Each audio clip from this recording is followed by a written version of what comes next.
Hi, I'm Sterling Elliott, and this is Violin and Viola Posture. This is an example of really bad viola posture.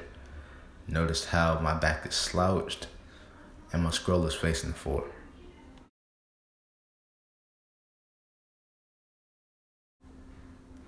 Zane actually has pretty good posture. The only thing is he's leaning back in his chair and his feet aren't firmly on the floor. Sitting up straight isn't just about having your chest out and being tall in your upper back.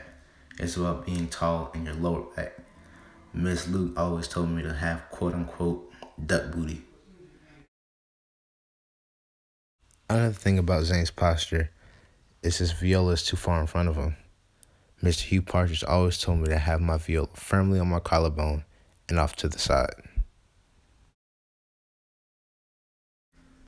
Another good way to ensure you have good posture is to make sure your scroll is above the stand. Another thing I wanted to talk about is standing posture. This is an example of not so great standing posture. Notice how my back is slouched and my scroll is facing the floor.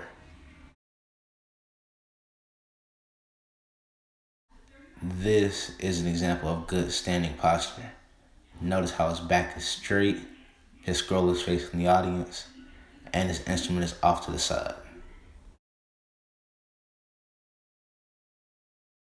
According to Suzuki Violin School, Volume 1, your left foot should always be slightly in front of your right foot. I asked Zane to try to play my viola real quick. He started leaning back in his chair and had a pretty bad case of violin beard. A good way to know if you have good standing and sitting posture is to start playing and try standing up without leaning forward and sit back down doing the same. And I can't stress enough how important shoulder rest positioning is. Make sure your shoulder rest is positioned comfortably on the back of your instrument so it fits neatly on your collarbone.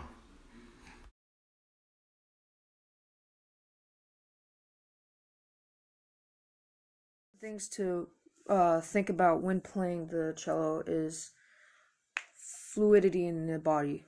Jonathan Humphreys, a French cello teacher, told me that the two most important words are attentive fluidity, because when playing the cello, you want to make sure that your wrist is what you bow with, and you want to make sure your wrist is fluid also. Mikhail Petrosyan, a Armenian cellist, also told me that in order to play as best as you can, you must have a clear purpose and a passion for the tool. Martha Wilkes told me that you should always keep your feet planted and to never lock your jaw, because that will cause tensity in your body and it will make it harder to play.